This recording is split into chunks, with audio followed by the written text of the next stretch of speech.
I'm Loren Healy. We're here in Farmington, New Mexico, and today we are wheeling in Chokecherry Canyon, which is where I grew up and learned to wheel.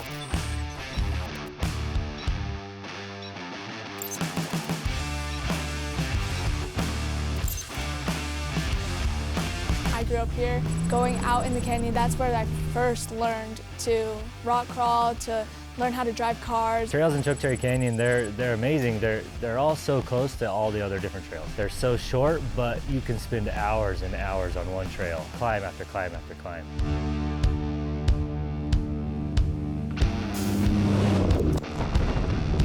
Pretty typical day. We meet up at the head of the canyon, which is, right in town.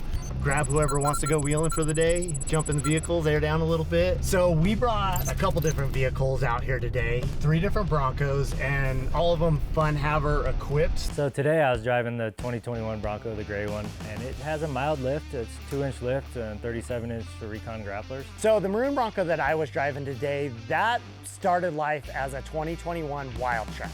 Everything's pretty much bolt on them. 38-inch ridge grapplers on beadlocks. We want to be able to air down our tires, and the vehicle drives absolutely amazing on the highway, but performs well off-road. Today I was driving the 2021 Bronco. It's running on 42-inch Nitto trail grapplers. It runs over anything. I wanted an Ultra 4 truck with an air conditioner and a radio that I could do whatever I wanted to. And I like Saylor driving that one because it's a little bit more forgiving if you make a mistake and drive off into a hole. When we're doing crazy stuff, that's usually why I like her to drive that one.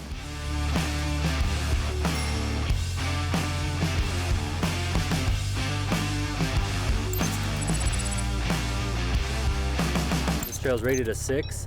There's a sign back there that lets us know kind of different trail ratings. This one's a blue rating and a 6. So this is our first obstacle here. It's kind of the Gatekeeper, so we're gonna try to take the gray Bronco up it.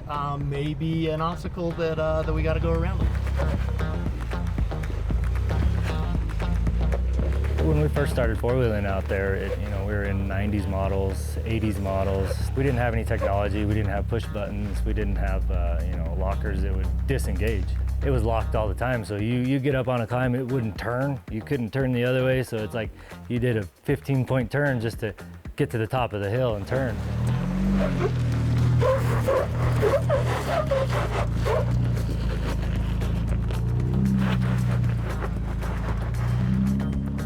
So I feel like Saylor is very lucky on a steep trajectory. So we all started in these beat up vehicles that were worth, a couple $1,000s, didn't have lockers, had old junkyard tires on it that couldn't climb anything. We had to learn how to wheel in these vehicles that weren't very capable. This Bronco has so much technology, I can't even comprehend it. My dad's race trucks is crazy. All the technology is built into that race car.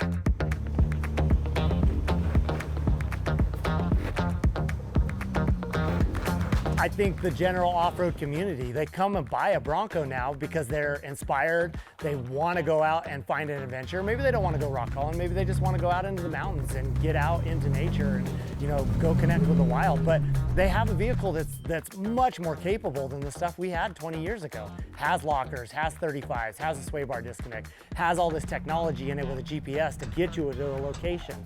We had to kind of figure all that stuff out back then.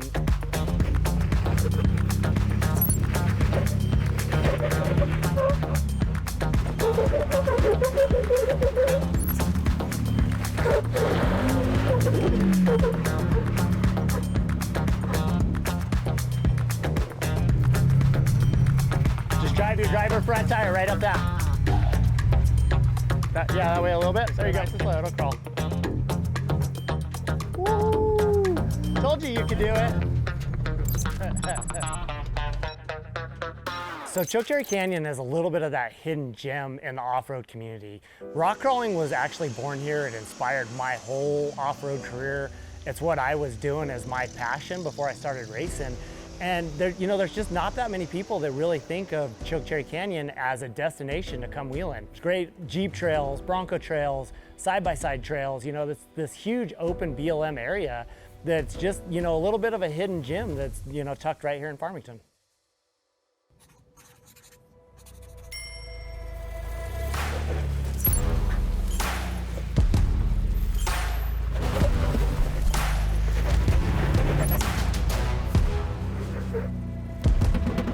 Nice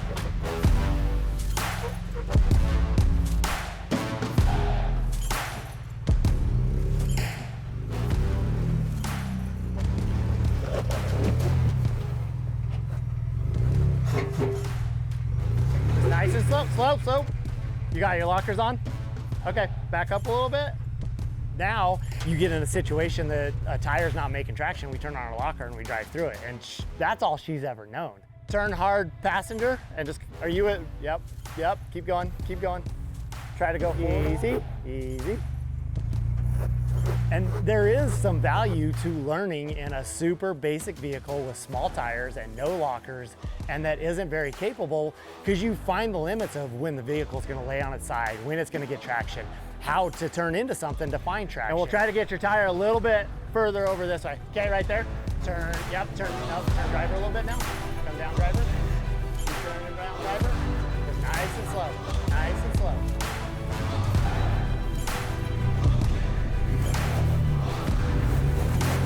Yeah!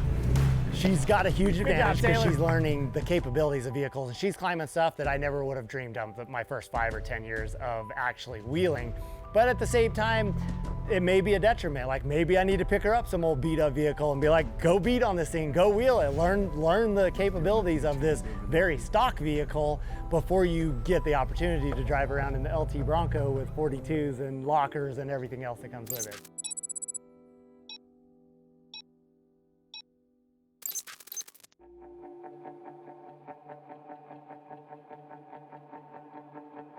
The garage is definitely, it's a very tight trail. If you have a very wide car like what we had today. It's very tight and technical. It's nothing crazy dangerous, but there's, risk of body damage. You really have to pay attention to what you're doing. So these trails were built, quite a while back. All the cars getting more advanced, bigger, wider tires. I actually haven't ran this trail in 4 or 5 years probably. We haven't taken a Bronco through here yet. You can see all the rubbing on the roll cages, hard tops, all the stuff that's getting rubbed around on the cages right here. So I definitely want some spotting through here, because I'm gonna try not to get any body damage on any of these vehicles. I think one of the great ways to communicate is with the radios. There's so many options out there. We use really high-end race radios in the race trucks, but these little handhelds from Rugged, I think it's the easiest way. On that front looking okay. Okay, clear the rock, keep coming. Good. Yep, you got plenty of room. Keep on coming forward. You look great. Think I should back all the way into that tree? Yeah, I think you're probably good to just go all the way back into that tree. Straighten up. This bar kind of blocks it a little bit. Great idea. Yeah, you look really good. Yep, keep coming forward. Keep coming. You can start straightening up. Yeah, perfect. Yep, right there. Good. Little bit passenger. The gray Bronco that had the tightest track width, it fit through that real tight and technical area easier than any of them. Dang, Jesse hitting it clean. The maroon one, I struggled, had to take an extra backup or two, and it was a little bit tighter.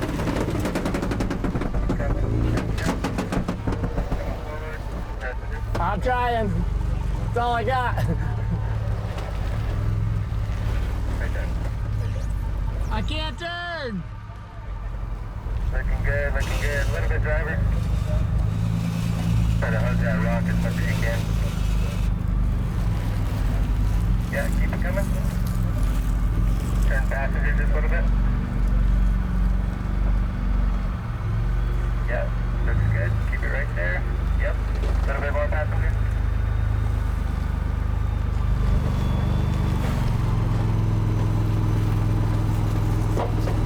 Looking good. Down. Try to straighten it up a little bit. Right there.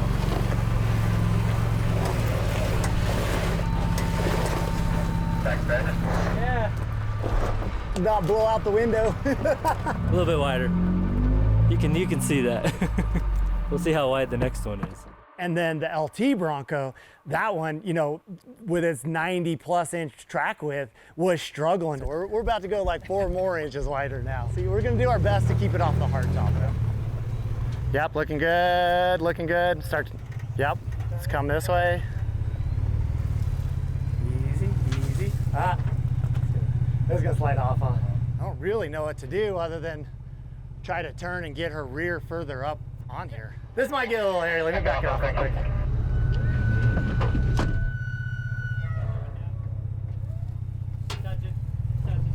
You could have done it.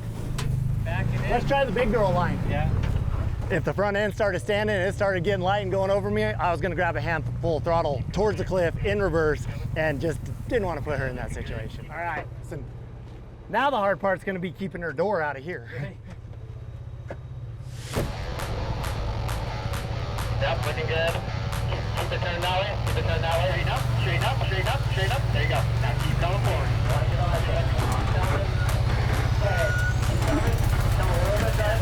Yep, yep, I like it. I like it, I like it. Keep coming. Whoa, keep going close. See how close it is right here? Oh yeah. Good job, Saylor. It took all the paint off of that beadlock ring. I don't think there's been a 6th-gen Bronco through there yet. Now there's been 3, but I think Saylor just added a little more pinstripe, and I think the stripe just got twice as long on them back then during the truck. It's wheeling. You know, it's bound to happen. You're gonna scratch things, you're gonna break things, but you gotta be ready to fix it. If not, it's battle scars, it's a good story.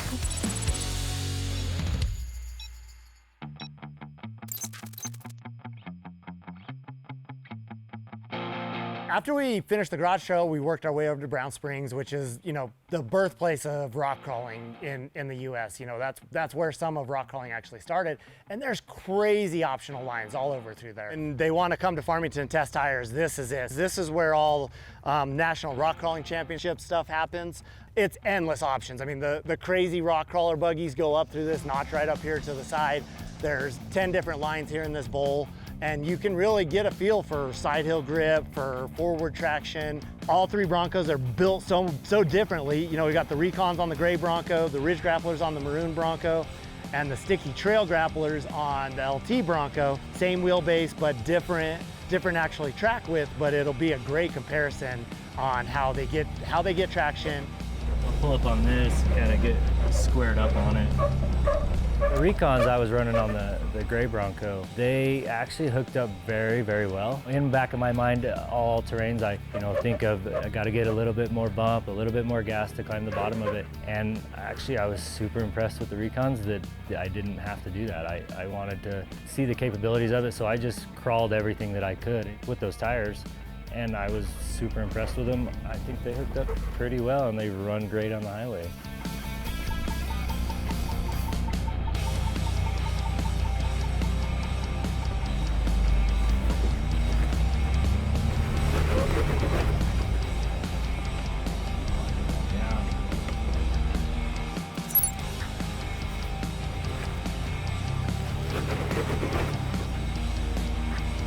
Some of the technology in the Bronco, or one of the really cool things that I think is awesome, is the GOAT modes.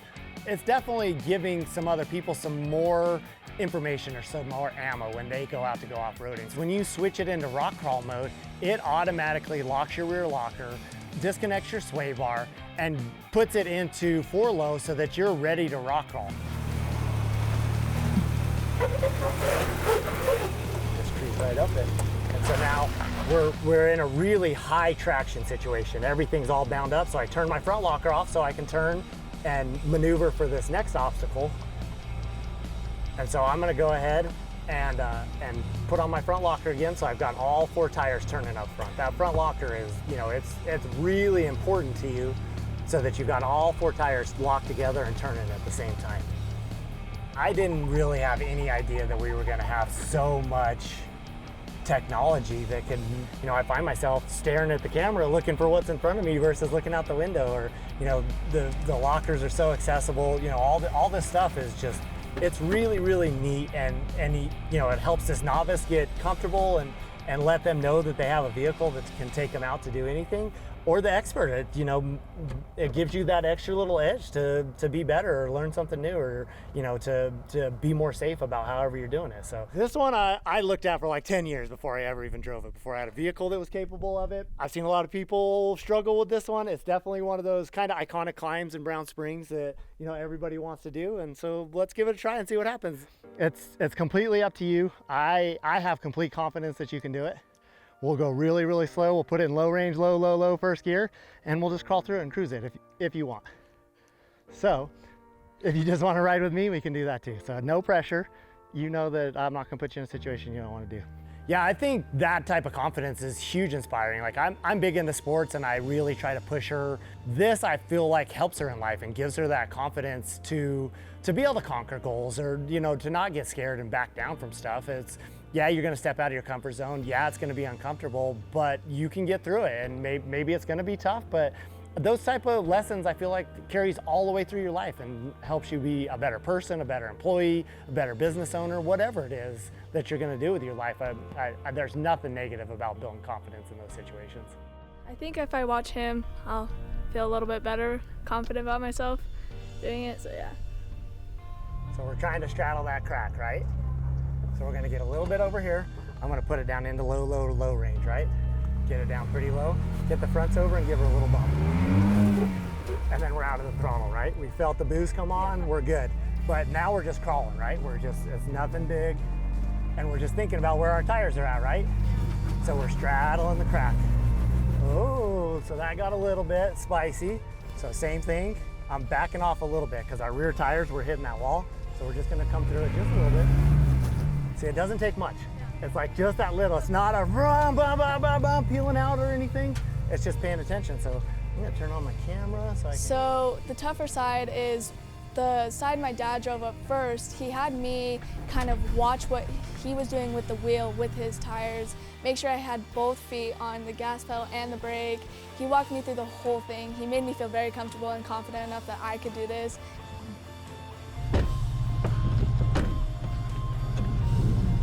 Leaf walkers on there. So as soon as you feel your tires go up and over it, we're gonna stop. Okay? All right, let's go. Go ahead and go.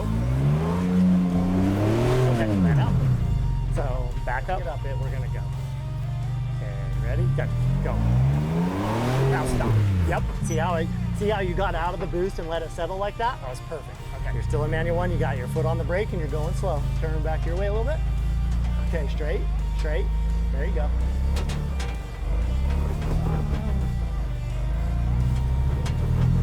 Keep turn your way. Yep. Got your foot on the brake? Yeah. Okay. You're doing good, Say. You're doing really good. Okay, stop. Back up just go to neutral. Yep. Just a little bit.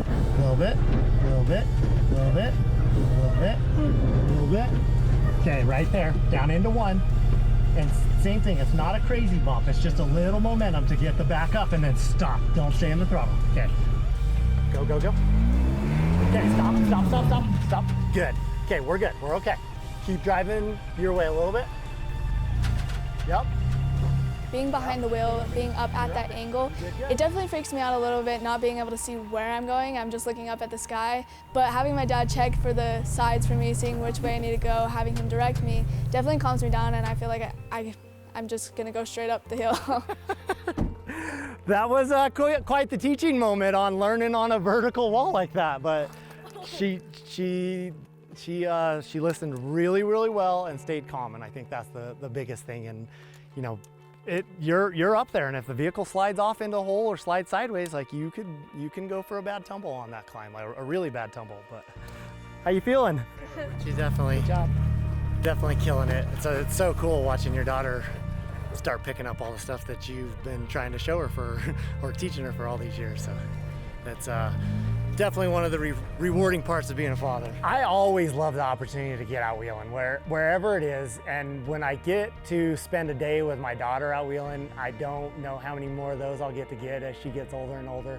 One of my best friends in Jesse, who, we wheel together all over the country. It's really what I live for. It's why I started off-roading, and to get back to those roots. And every time I get that opportunity, I'm so grateful. And to show off my hometown and Chokecherry Canyon, it's just such a cool day. So a huge thanks to Driving Line and Nitto for coming out, spending the day with us, showcasing this, and we'll sail off into the sunset. And I hope you enjoyed watching this, and look forward to seeing a little bit of feedback on it. And hopefully I'll see some of you guys out in the canyon one of these days and come by and give me a high five.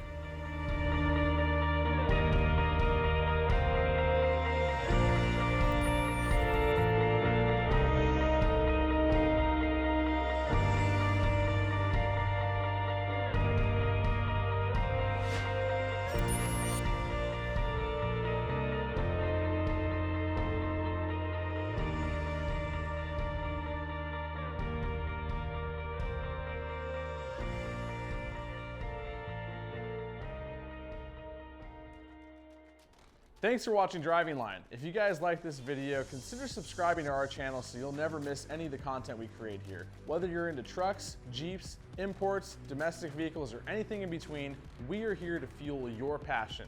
So hit that subscribe button and we'll see you guys next time.